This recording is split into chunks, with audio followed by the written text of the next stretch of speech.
Welcome back in episode 14 of the Fourth Down Football Show. Myself, Matt, joined by Kyle and Melo. Boys, how are we doing on this fine Monday afternoon? Fantastic. Hopefully everybody had a good Thanksgiving weekend. That's right. Whether you like your family or not, hope you had a good time. Or your girlfriend's family. Kyle, did you have to live through that? Jeez, throwing me right in here, huh? Oh, yeah. Matt's taking everybody down. I guess so. No, I think Thanksgiving went well. Giants aren't a little two-game heater as much as I don't want them to be. It was all right.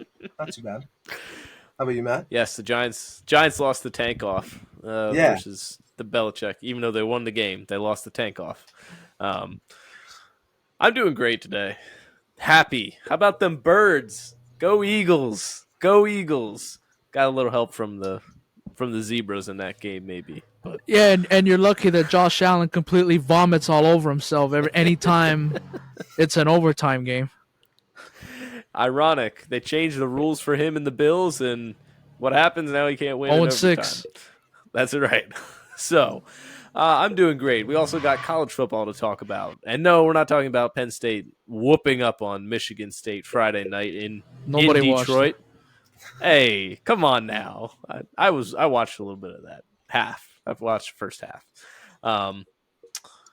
But the championships are all set for, we're only covering the Power 5. We're not diving deep into the MAC and the SWAC. Oh, what? No. What about the AAC?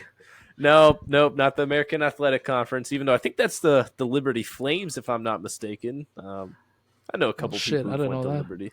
Yeah, they were ranked. They got some college football playoff rank votes at the end of the season. But no, we had a very, very good game between the Ohio State and Michigan. We don't talk about that. We don't talk like that around here. Michigan wins again. Ryan Day goes home crying. So, Melo, takeaways from the game? These are the two of the four best teams in the country facing off. Yeah. And I think you saw that on Saturday at the Big House.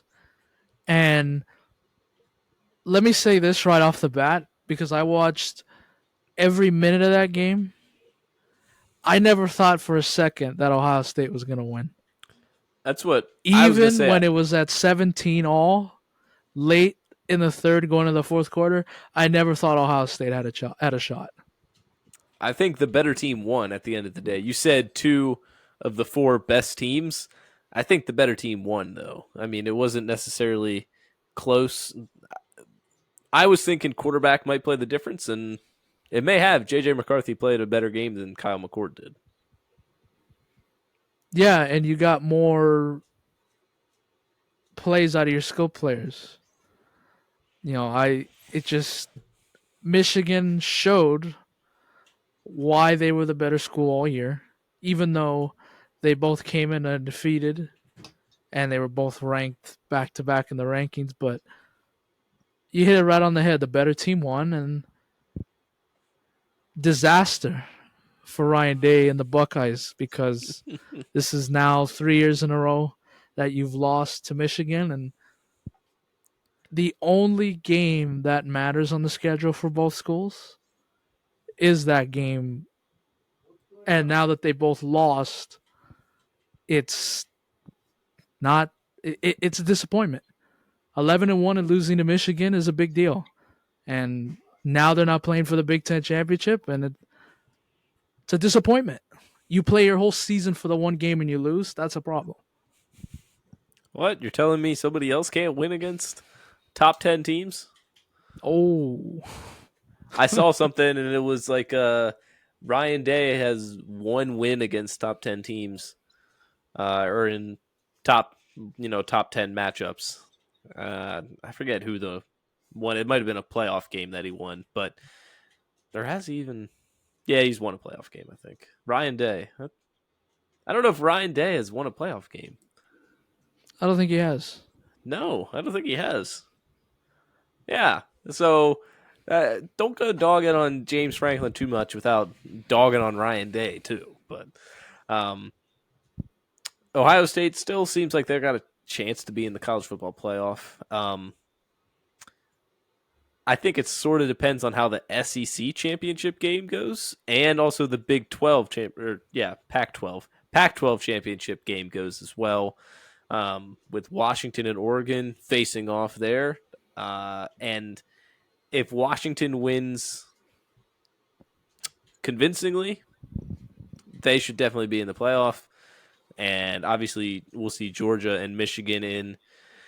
So then it'd be Georgia, Michigan, Washington, and Ohio State. Could it be Alabama, depending how they play? Could it be Texas from the Big 12? A couple different interesting scenarios, but I mentioned Alabama.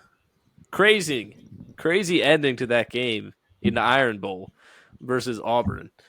And I really thought Bama screwed themselves and screwed their chances of making the playoff at all. Down by whatever it was, 4 or 5 points at the end of the game there, and got it to second and goal, botched the snap, went the whole way back to like the 30-yard line, missed the first play on third and goal or second and goal, whichever it was. And then They the had a next penalty play, too. yes, they had a penalty too. And then the next play, throws it corner touchdown, corner of the end zone, very back corner, a dot by Jalen Milroe, and he was screaming about how he wants the Heisman after the game. I don't know about that, but Bama held on. Yes, they did, and it seems like all these moments from the Iron Bowl, they seem to always happen in that damn stadium. You had the kick return like a decade ago, and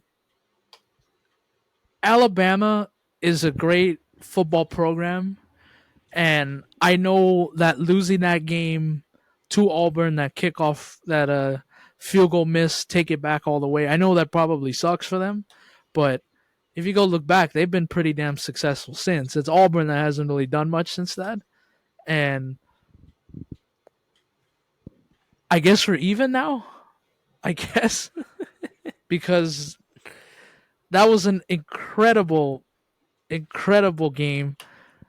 I don't know how Auburn was not able to just get a hand on that ball and Yeah, knock it really. down, or just how does your defenders lose track of where the wide receivers at? If you just stay by your man, you know, game's over and you're gonna win. And And even, what do you think of what are your guys' opinion on not blitzing anybody on like a big, like on a Hail Mary or a third and goal? You don't bring any pressure, you leave everybody back in coverage. You give the quarterback like 15, 20 seconds, 30 seconds, as long as he wants to sit back there and pick apart the defense to try and find a spot to throw it.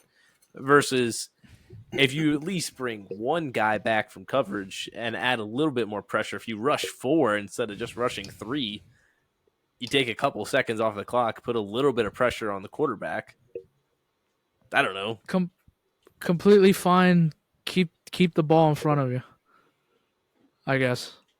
If you And that can, play yeah. Saturday, Auburn was over their head and they lost the game. That's my opinion. Okay. Kyle, just philosophically, when you see Yeah. the Giants for a Hail Mary line up to stop a Hail Mary, and you see they're rushing 3, you feel all right about that, or you feel like they should bring a little more pressure? Oh, I never feel good about it, no matter what. It's the Giants' defense we're talking about. But anyway, no, I've always been more in favor of maybe sending another one in there because I mean, listen, your defenders are supposed to be on their guys anyway. That's how it should be.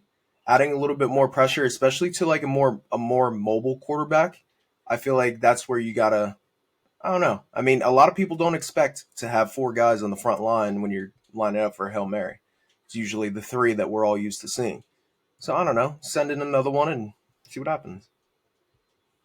Yeah, I think creating a little bit more pressure. What are you doing? Taking away one safety?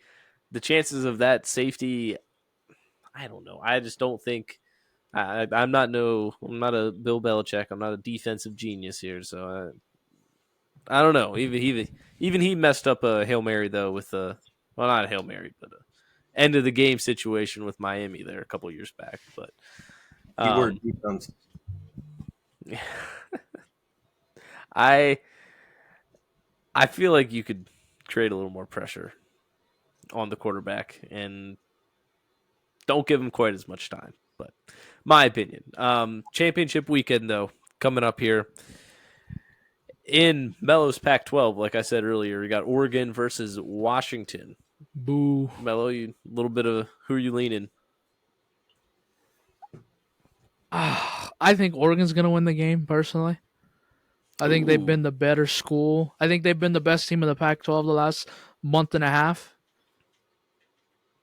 I think they're going to win, and I think the winner of the Pac 12 is going to get that spot. And I do think it's going to be Oregon. To me, they've been the better team down the road here to finish off the season. their offense has been more consistent recently than Washington, and I don't hate that pick. I mean, Washington won the head-to-head matchup with some questionable decision making by Dan Lanning, Oregon's head coach there at the end. So I don't feel bad about picking Oregon. Now, if they win, yes, they definitely need to be in. They need to be one of the four teams in the playoff. If Washington wins, like I said earlier, it'll make it interesting to see who that fourth team will be. Assuming our next will move on to Georgia, Alabama for the SEC because that'll probably be the second most compelling game, even maybe the first most compelling, depending who you ask. A game that we've seen quite a few times, Georgia versus Alabama in the SEC championship. And if Alabama would have taken care of business and crushed Auburn, I think we feel pretty good about Alabama and their possible chances coming into this game. But Georgia really hasn't messed around too much this season. I know a couple of the first half of their games have been close, but really the second half they were able to step on the gas and sort of separate themselves a little bit. Carson Beck's been a little better than people have expected at quarterback. He's been a bit more mature, I guess. Ready. People weren't sure what to expect from him in his first year as the starter, but hey, he's lived up to it. He's matched expectations, exceeded expectations. But Alabama really flipped the script on the quarterback side with Milroe. Not a great start to the season. They try and replace him, and he comes back, and now, I mean, he thinks he's building a case for the Heisman. I don't know about that, but he's been steady in the second half of the season here. He's been all right.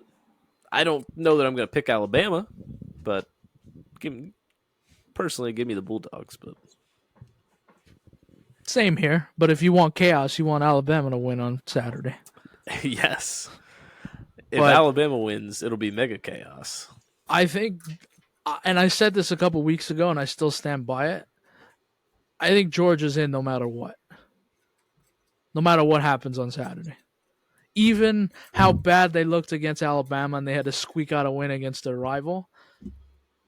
Unless they get blown out by like 40 points or something, which is not going to happen.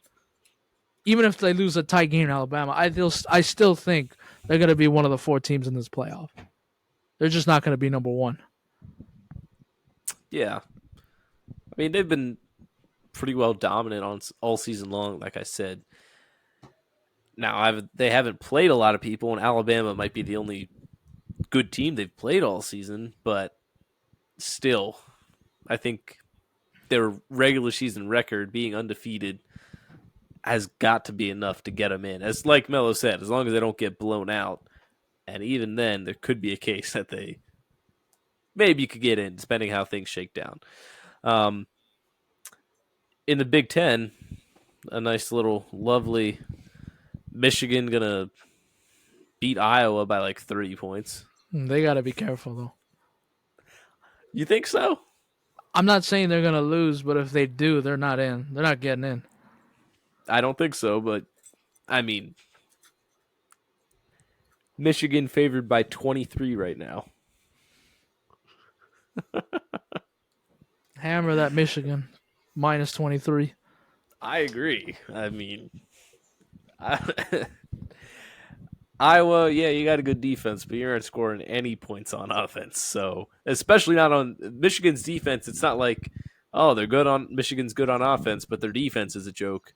No, they're pretty elite at both of them actually. So, I mean, these are two of the top 5, maybe even 10 defenses in the whole nation, which would be interesting. The only, like I said, separator is Michigan's offense is electric and Iowa's offense is non-existent, really. So, should be a blowout, if you ask me, by Michigan.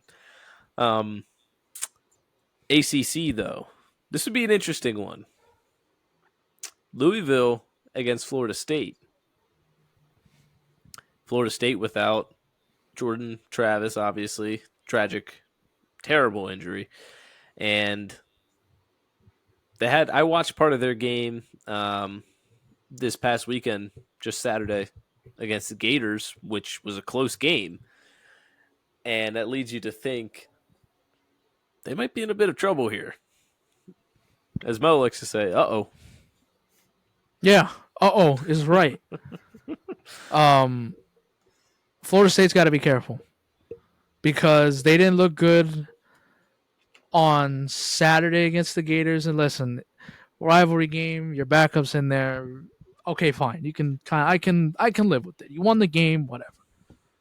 But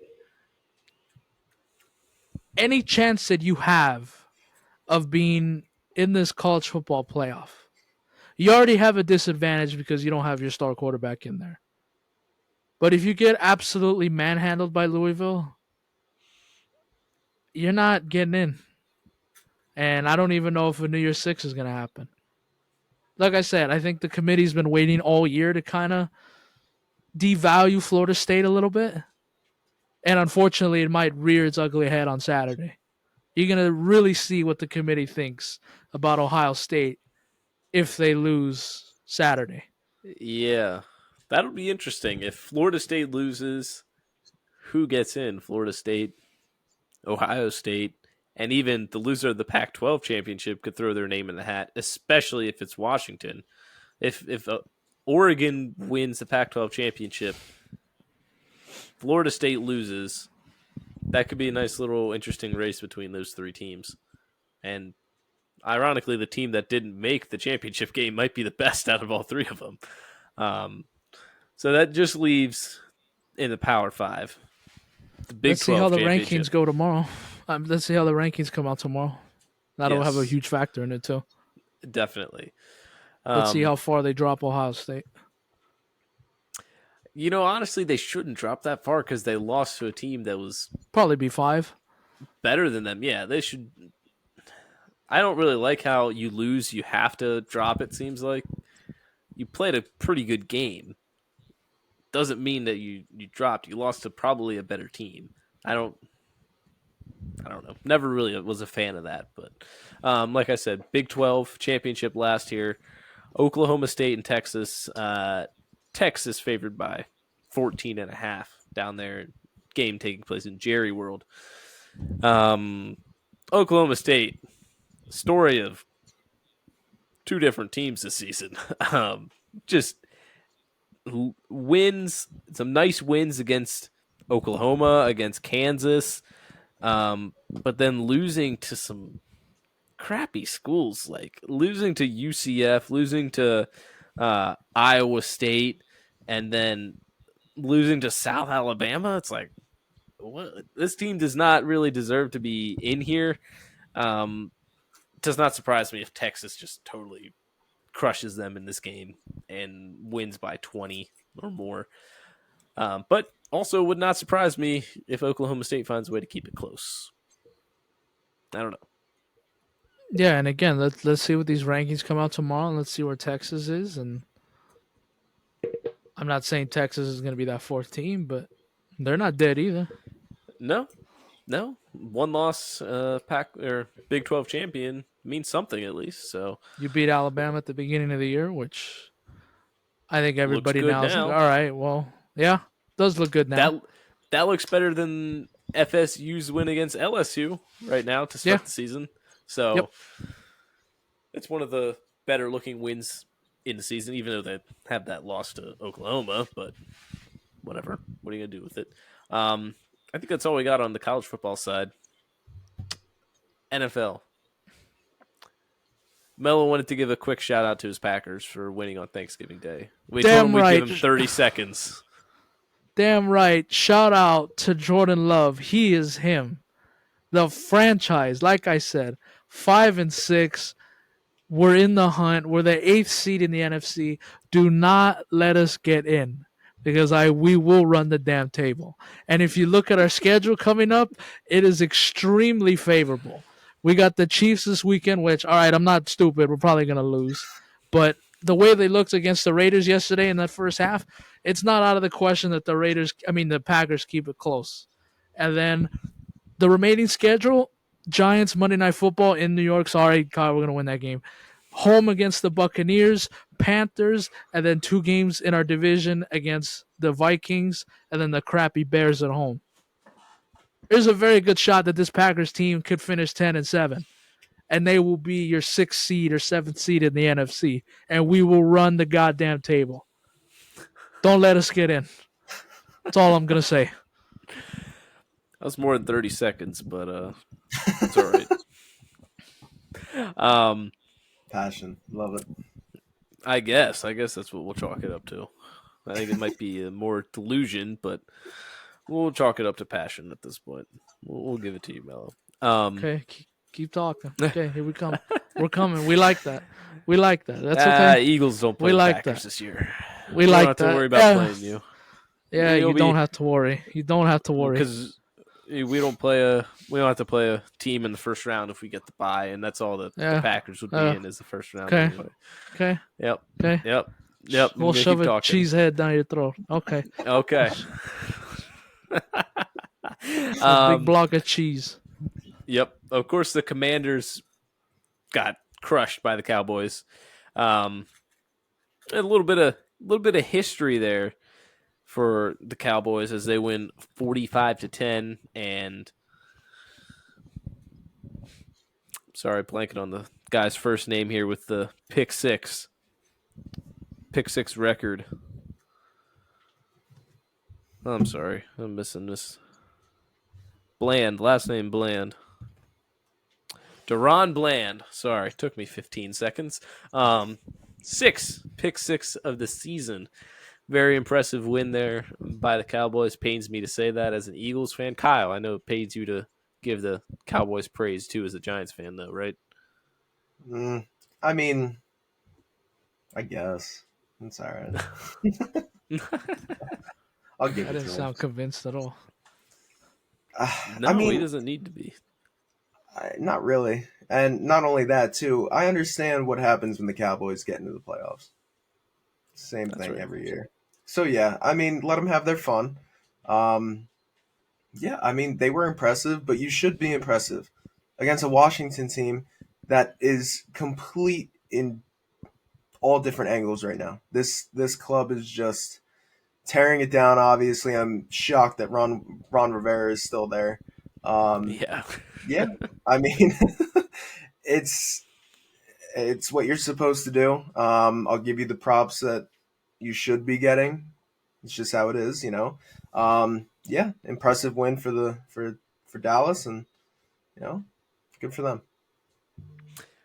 Got to get you guys' take on this. The first ever Black Friday game this Friday. Did you like it? Were you a fan of it? Thoughts?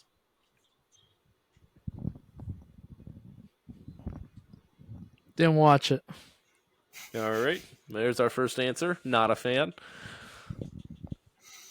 Um, it was Even weird if you to didn't me. watch it, just a fan of the idea or not. I like the I mean, idea. I just didn't watch it. Okay. I didn't mind the idea because I mean, if you guys listen to our baseball podcast, I say it all the time: growing the game. I love anything that can grow any sport. I think it's a really cool thing. But at the same time, when I was watching this, I'm like, this is weird. Like I just I felt uncomfortable watching it just because I'm not used to it. You know, so I don't know. Maybe do it again next year, and I'll have a better answer for you. It was like 3 in the afternoon that it was on, which was very Yeah, strange out here. yeah, Because those games that are on at that time are either obviously on Sundays, and none of them start at 3 o'clock. But afternoon games are either on at Sundays or on holidays, and Black Friday is not quite a holiday to me. I mean, still had to go to work that day. I mean, I came home sick. I was sick across the weekend. So I enjoyed being able to watch it because I was sick, but like I'm at work Black Friday. Maybe I'll sneak my phone out and watch the game some, but like you're not going to convince me with the Dolphins Jets game. And overly enthusiastic Al Michaels, and that is a touchdown for the Jets. No, I'm kidding. I'm a Yeah, fan of Al, but and there's no Aaron Rodgers, and then you got Kirk Herbstreit, who's already thinking of doing Michigan. Well, going to game day for Michigan, Ohio State the next morning. yeah, yeah. I don't know. I will say with Prime, I'm a big fan of the aesthetics of their whole setup and their whole experience, game day experience, whatever you want to say. I like all of that pretty much. Don't like that you have a reporter who's making up things as your lead host during the halftime and post game show. Yeah, that's not a good look. Carissa Thompson. Yeah, not a good look at all. Don't. Why would you go out and say that anyway? Now it's just like, I don't believe anything that she says, really, because I mean, you just said that you made things up. And it Anyway, puts a scar on got off the everyone else who rails. does that job. It really does. Yes, it really does. Less is more Yes. Yeah. If you sometimes. can't. Yeah. Yeah. We'll leave it at that. Moving on to Sunday's slate of games. I said I was watching the Steelers Bengals game. Yeah, we all did really bad at picking the games too. Gotta put that out there. We did really bad at picking the games this Sunday. Um, I was watching the Steelers Bengals game, and I forget if the game was over, if it was in like the fourth quarter. I sent a text into our group chat with all three of us, and I was like, "We need to talk about the Steelers on Monday." Podcast topic: Steelers actually somewhat for real with a new offensive coordinator. I mean, hey, they had 400 yards for the first time in 58 games. I think they said something unreal like that, and all because they fired Matt Canada and got somebody who knows how to call plays in there on offense for once. And Kenny Pickett, he's really good at not throwing interceptions. He's got the Steelers record for most consecutive pass attempts now without an INT, I saw. So that's impressive. And he's been doing enough. George Pickens, impressive. Deontay Johnson, a lot of stuff coming out about him, about not trying. You guys see that clip? Yes, I did. Kyle? yeah, yeah. Hmm. I mean, what is he doing? Just sitting there, standing there as the live ball bounces right past him. That's embarrassing. But no, the Steelers, their defense is for real. Ferocious up front. They got back Cam Hayward now on that defensive line. And obviously Alex Highsmith and TJ Watt leading the way on the ends. That's one of the best fronts in football right there. I mean, my Eagles probably have that locked up as the best front in football. Could be Oh close. boy. Um, we didn't even talk about the Eagles yet. You just wait. Oh no. Anyway, Steelers. Yeah, that's right. Steelers. I think if their offense can sort of get on track here, they're not going to be in a bad spot in the AFC North, and they might even be a playoff team as of right now. Pulling that up. Yeah, they're the fifth fifth team in the AFC as of right now. I mean, and that feels a little bit weird to say, but and as we continue to see like team like the Texans rise and the Colts actually, surprise, surprise, they're actually not too bad this season. They're coming up, uh, rising from the dust, rising from the ashes a little bit. But Steelers, I gave my thoughts. I think they could be legit. Love to hear what you guys have to say.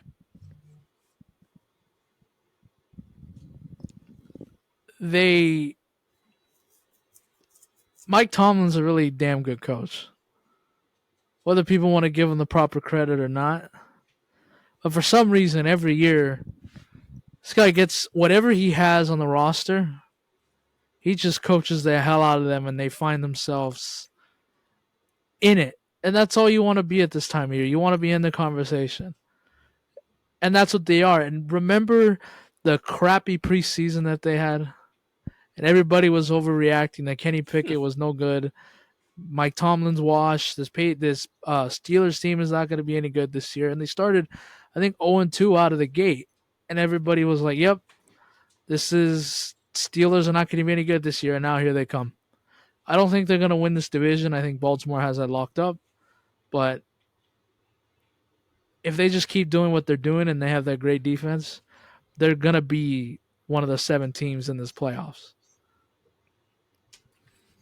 Yeah, Kyle. Yeah, yeah. You know, I mean, listen, this has been the story of the Steelers for how many years now? Their defense is one of the top in football, and then when you go over to offense, it's a different story. I mean, yeah, maybe on paper they look okay, but when it's time to execute, they can't, and that's been the story. And I'm gonna piggyback off of what Melo said. I mean, Mike Tomlin deserves the respect. I mean, year in and year out, he has this team with a winning record, doing things that nobody expects him to do. Um, I don't want to say it's too late for them to make too much noise, but I think it is. You know, I mean, I love the move of firing the OC and getting a new guy in there, getting a fresh mind in there, and take that into the off season.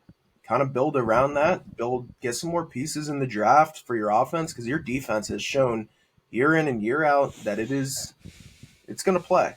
So yeah, just going to next season, fix this offense up a little bit, get a few more weapons. I think Pickett's the guy. I like what I see out of him. Yeah, just good things for Pittsburgh. All right, there you heard it on the Steelers this season. I feel all right about them. Need to improve the offense still some. It's not anything to feel great about, but we've seen improvements so far. Next thing we got to cover is the tankathon, the tank off. Kyle's Giants lose the tankathon by winning the game. Kyle, your whole thought process going through this game. I obviously I picked the Giants to win. I think New England is somehow in a bigger delusional front office, whatever the hell they got going on up there, than the Giants are. Um, Saying a lot, this Giants team is very bad. No, so I was a big Patriots fan. I wanted the Patriots to win this game. I did. As soon as the field goal came up, I'm like, I can't believe he just missed it. It's what it comes down to. Of course, that's how the Giants won the game. Um, I don't know, man. I really don't know. I need this team to start losing, believe it or not, because they are now screwing themselves in the draft. I believe right now they have the 6th overall pick. You got to figure something out. You have to have a high draft pick this year, but they're now on a 2-game heater. They're winning games that they should be winning, but also at the same time, just take your pride, shove it up your ass, and lose these games. I mean, come on. Listen, and I understand no pro sports team is going to lose on purpose. I get it. I get that. But when you're kind of screwing yourselves here, I mean, come on. Just throw the game a little bit. It can't be that hard to do. Nobody's going to find out. Just screw the game. Let's go, and then rebuild for next year, because the Giants are making zero noise this year. Just let it go. Another lost season. It's what us Giants fans are expecting year in and year out. They gave us a little hope, and then they snatched that shit away come week 1 this year. So, I mean, Tommy DeVito, cool, right? Cool story. At least he won in front of his family. That's right. Yeah, there you go. So you're saying the Giants need to lose to the Packers, the Saints, the Eagles, the Rams, and Yes, the they Eagles do. for the rest of the season? Well, not the Rams because I'm going to that game, but Oh, that's right. Yes. but these last few games, dude, come on. I mean, you can lose to the Patriots. You can figure out a way. Washington, yes, you should have won that game. I would have been okay with you losing, but I understand winning against Washington. But dude, I mean, you should have lost against Arizona in the beginning of the year. That was a no-brainer. I wish they would have lost that. And then you beat Washington twice, and then you beat New England. Yes, these are all teams who are in front of you in the draft, but there's a difference between them teams and you. This Giants team did not expect this to happen whatsoever. I'm sorry, but they didn't. When you look at the other teams, they expected all of this. This is normal, right? But now the Giants are just screwing themselves even more with the draft, like I already explained. So I don't know, man. Yes, they're probably going to lose out the rest of their games, but we'll see how much that actually matters once draft order comes out. On the Patriots side of things, what a mess. What a disappointment. I mean, you really need to start totally fresh there. I mean, whatever that looks like with getting rid of Bill Belichick, if that's a mutual separation, whatever you want to say. And then you got to get a new quarterback. Mac Jones is not the guy. Mac Jones is a backup at best in this league. He's a total bust, I'll tell you that. So you're going to need a new quarterback. You're going to need a new head coach. You're going to need to start all over. So, I mean, they're going to be trying to get in the Caleb Williams sweepstakes, Drake May, whoever you want to throw up there, Bo Nix, Michael Penix, all of these guys. They're going to be drafting one of those guys this season. And we'll see where it goes from there. It's going to be a whole different tenure in New England. It's going to be weird to see them not coached by Bill Belichick. Weird to see them maybe have a different mindset about things, an offensive mindset about things for once. It'll be interesting to see going forward. But Melo, you got anything on either of these teams? Hard game to watch yesterday. And that's on top of making bad picks, and just the 10 a.m. slot was not that great out here on the West Coast. So, no, but somebody had to lose that game, and fortunately for the Patriots, it was them. There you go. Final game, final topic I think we want to cover here. Oh, how about them Eagles? you thought you were give me losing 1 that second. game yesterday. No. Still haven't got a chance to hang this up yet, but had to pull that out. Hurts so good. That's right. That's right. Heard that had to statement pull before. that out. I'm sure you have. Noah. Yes. How about them Eagles? How about them Eagles? I thought we were going to lose that game. The way the offense was playing, Told first you. possession of the game, we throw the ball 3 times and 3 incompletions. 3 times Jalen Hurts is throwing the ball away to no one on purpose because the offensive line was just mesh with water, just straight through, just not holding anything back. I thought we were in for an ugly game without Lane Johnson there at the right tackle spot. Offensive line shored up after that, I'll tell you that. And even then, offense was not moving very well, just period. It was like 17-7 late in the third quarter. And then the Eagles. Jalen Hurts, clutch quarterback. Not MVP? my words. That's a different conversation. Dan Orlovsky's word, Tom Brady-ish or esque, whichever one he said. Now, Oh boy. Dan Orlovsky has a lot of outrageous takes, so I don't know if I want to associate my name with his takes very much. But Jalen Hurts is clutch. I will tell you that. Melo said MVP question mark, and that may be a interesting conversation. I don't know that he should be MVP based off of his numbers this season. I'm not a delusional Eagles fan, but he's definitely been one of the most clutch quarterbacks. And during this stretch that we said the Eagles are going to struggle on, so far they're 2-0. They beat the Chiefs and they beat the Bills now. I mean, that's perfect. That's exactly what you're asking for. And next up, we got the 49ers, and they'll be healthy this time around compared to the NFC Championship game when we saw them last. But I'm ready for it. And, I mean, we already got Hassan Reddick out here talking trash. Don't know that I love that, but yeah. Go Birds.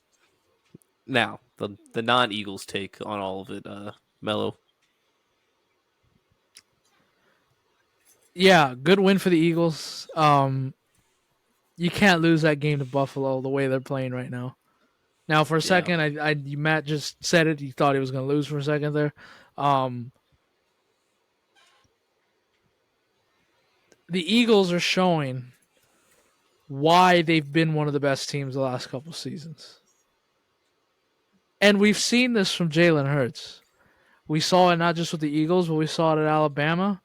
And we saw a little bit of it at Oklahoma. This guy can play. Dude's a baller. Not just a bum.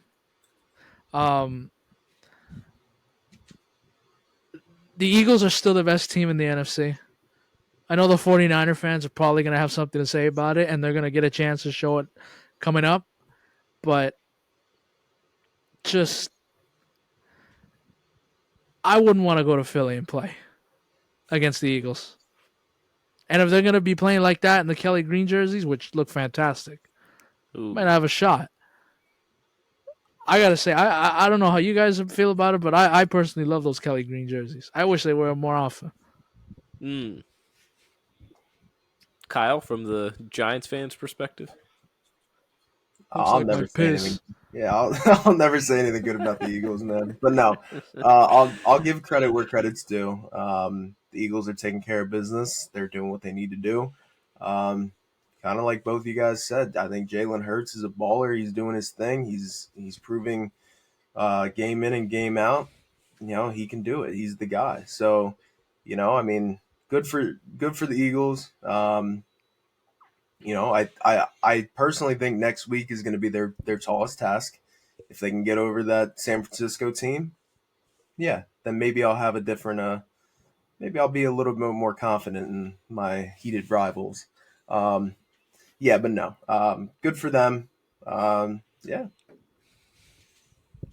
Best team in the NFL, and well no, on our way to another trip to the Super Bowl. come Those are on now. statements of fact, not opinion. Those are statements of fact. If I can just touch on the other side real quick, Bills ain't making the playoffs. I can tell you that right now. They are not making it. I have their schedule in front of me. They play Chiefs this weekend. Or no. Hang on. They play them next weekend. And then they play the Cowboys, Chargers, and with the Chargers, you never know what Chargers you're going to get. You're going to get the Chargers that are going to score 40 points and look like world beaters. You're going to get the Chargers that are going to score 25 and their defense gives up 40. We're not going to know. So, and then they play the Bills, and then they play the Patriots, and then Dolphins. You're going to lose. They're not making the playoffs. They might finish 10-7. I mean, 7-10 or 8-9, and they're not getting in. And that's a problem. They're 6-6 right now and 10th in the AFC. So, not exactly where you want to be when you thought you're in a window with Josh Allen, Stephon Diggs, all these guys just gotta go across that team. Yeah, maybe it's time to get yourself an offensive-minded head coach, but could be a conversation for another day coming up here soon. I said last thing, quick shout out to the Panthers for firing Frank Reich, my former guy in Philadelphia there. But sort of expected, I guess. I mean, it didn't take very long. He's only 11 games into this thing, and you're already letting him go. But I guess you want to see results from Bryce Young quickly. I don't know. But yeah, Panthers He fired. might have picked the Frank wrong Reich. guy too. Yeah, what was that, Kyle? That's a tall task for anybody. I don't care who the hell you ask. You put Tom Brady on that offense, he's going to struggle. I'm sorry. That's just how it is. Yeah, they've been abysmal this season, to say the least. But I think that's all we got for this episode, unless you guys got anything else you want to add yet. No? Nope. All right. Well, that's going to do it for episode 13. We will see you guys later. Appreciate you listening, watching, all of that stuff. And yeah, we will see you again next Monday. See ya. Go Later. Pack, go.